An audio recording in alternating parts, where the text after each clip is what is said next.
مهم من مكونات الميتافيرس اللي ذكرها مارك زكربيرج.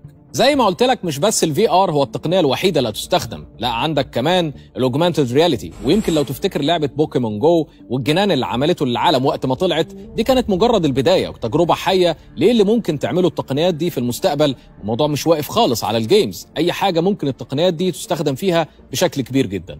عشان اوضح لك الموضوع اكتر، مايكروسوفت على سبيل المثال بتعمل حاجه اسمها اجر توينز. دي تقنيه بتستخدم فيها العالم الافتراضي والذكاء الاصطناعي عشان تعمل نسخ من العالم الواقعي، عشان تختبر فيها قراراتك. لو بتعمل منتج جديد او مشروع جديد تقدر تشوف التفاعلات بتاعه البني ادمين والمشروع وكل شيء. والحاجه المهمه كمان في عالم الميتافيرس هو الاقتصاد. ان الميتافيرس هيكون عباره عن اقتصاد متكامل، يعني اللي هيبقى موجود في العالم الافتراضي ده يقدر يستخدم العملات الرقميه او العملات الافتراضيه ويقدر يبيع ويتاجر ويكسب ويعمل ثروه كمان. طبعا ده هيكون ليه تحديات كبيره لاقتصاد دول كتير للاسف الشديد.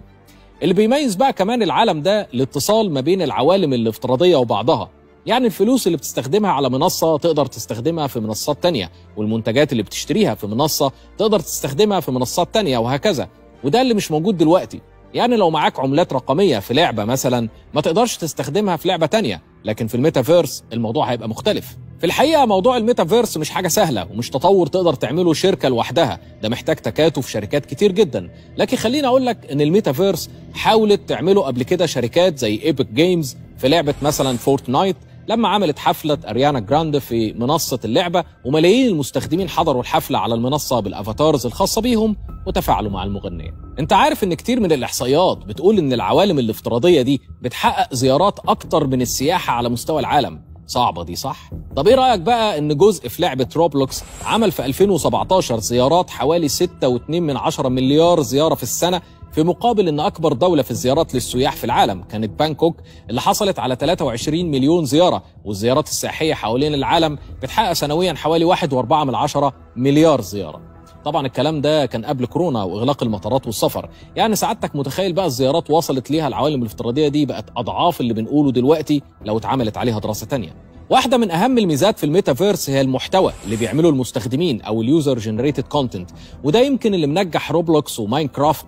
في المستقبل هيكون هو ده العامل المهم في الميتافيرس، وهو اللي هيخلي الناس تدخل تشوف اللي بيعمله الناس التانية في العالم الافتراضي. لكن خليني ابقى صريح معاك، مفيش شركه لوحدها هتقدر تعمل الميتافيرس اللي بيتكلم عليه مارك زكربيرج او الميتافيرس اللي اتكلمنا عليه وعلى خواصه، لان كل التقنيات اللي موجوده في فيسبوك مش كفايه لحد دلوقتي انها تعمل بجد ميتافيرس. التطور اللي هيحصل في الميتافيرس مش معتمد على شركه لوحدها، ولازم يكون في تعاون كبير واتحاد ما بين الشركات الكبيره، وده غالبا اللي هيحصل في الفتره اللي جايه عشان يبقى في عالم تاني موازي في اقتصاد وترفيه وتعليم وغيره. يمكن اللي مخلي فيسبوك تاخد المبادرة وتستثمر بشكل كبير جدا في موضوع الميتافيرس هو استحواذها على أكبر عدد من المستخدمين حوالين العالم للمنصات الإلكترونية، وده دافع كبير إنها تاخد المبادرة، بس ده مش معناه إنها تكون الشركة الوحيدة اللي هتقود العالم. الميتافيرس مش هيكون واحد، أعتقد هيكون في عوالم افتراضية كتير متداخلة وغير مركزية، مدعومة بقى بتقنيات حديثة زي الفي ار والعملات الرقمية والبلوك تشين والذكاء الاصطناعي وغيرها من تقنيات الثورة الصناعية الرابعة. المتوقع ان الميتافيرس في الفترة اللي جاية مش هيبقى مغلق، وكل مكان مفتوح بين منصات مختلفة هيكون اكثر نجاحا. لكن لو فضلت الفكرة ان كل منصة هتسيطر على الميتافيرس الخاص بيها لوحدها من دون تعاون او تواصل مع المنصات التانية او استحواذ لمنصات تانية، اعتقد الموضوع مش هيحقق نجاح كبير. لو اتكلمنا على عوامل تطور الميتافيرس هنلاقي ببساطة الموضوع ممكن نحصره في عناصر اتكلم عليها ماثيو بول، وهي الهاردوير زي النظارات والموبايلز والأجهزة اللي هتخليك تقدر تدخل عالم الميتافيرس. الشيء الثاني هو سرعة الانترنت اللي هتخليك تقدر تتفاعل وتدخل العالم ده وما تلاقيش الاتصال بيقطع والانترنت بيفصل، وده تحدي كبير الحقيقة، لكن يمكن مع تطور وانتشار تقنيات ال5G ممكن يكون في جزء من الحل للمشكلة دي. الحاجة الثالثة هي تطور قدرات الكمبيوتر على رسم العوالم الافتراضية دي أو اللي بيسموها الكمبيوتنج باور. الحاجة الرابعة كمان هي المنصات نفسها وتطور عوالم الميتافيرس عليها والإمكانيات اللي هتبقى متوفرة للمستخدمين في المنصات دي مقابل العالم الواقعي اللي الناس عايشاه. وليه الناس هتدخل أصلا الميتافيرس لو مفيش فيه أي فايدة بالنسبة لهم؟ لأن الموضوع مش ألعاب وخلاص، في الحالة دي ده عالم متكامل بكل صفاته. العامل الخامس من عوامل التأثير في تطور الميتافيرس هي وسائل الدفع والعملات الرقمية وتغيير العملات والتبادل والبيع والشراء. وده على قد ما هيكون عامل في تطور الميتافيرس إلا إنه هيكون تحدي كبير لمركزية الدولة وسيطرتها على الاقتصاد. العامل السادس هو سلوك المستخدمين نفسهم واللي هيعملوه في العالم الافتراضي ده بقى ممكن ياخدني للجانب السيء شوية.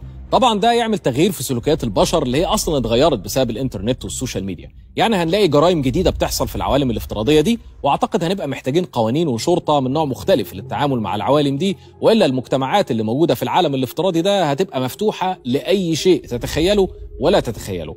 على قد ما الموضوع ممكن يبان مرعب، انها مش مستحيل. تعال افرجك على نفس الفكره في فيلم اسمه فري. من ان الموضوع كوميدي في الفيلم، بس الحقيقه ممكن تكون اكتر من كده بكتير في المستقبل القريب.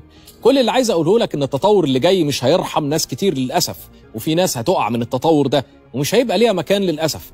الناس اللي بتفكر بشكل تقليدي هتعاني في الفتره اللي جايه. احنا حرفيا داخلين في حقبه مش هنعرف نفرق فيها ما بين الحقيقه والخيال. حقبه لو البشريه ما قدرتش فيها تحقق انتقال فيزيائي او مادي للجسد من مكان لمكان، لكن هتقدر تنقل عقلك وحواسك من مكان لمكان في لمح البصر. استنونا في حلقه جديده وتاك توك على القاهره والناس.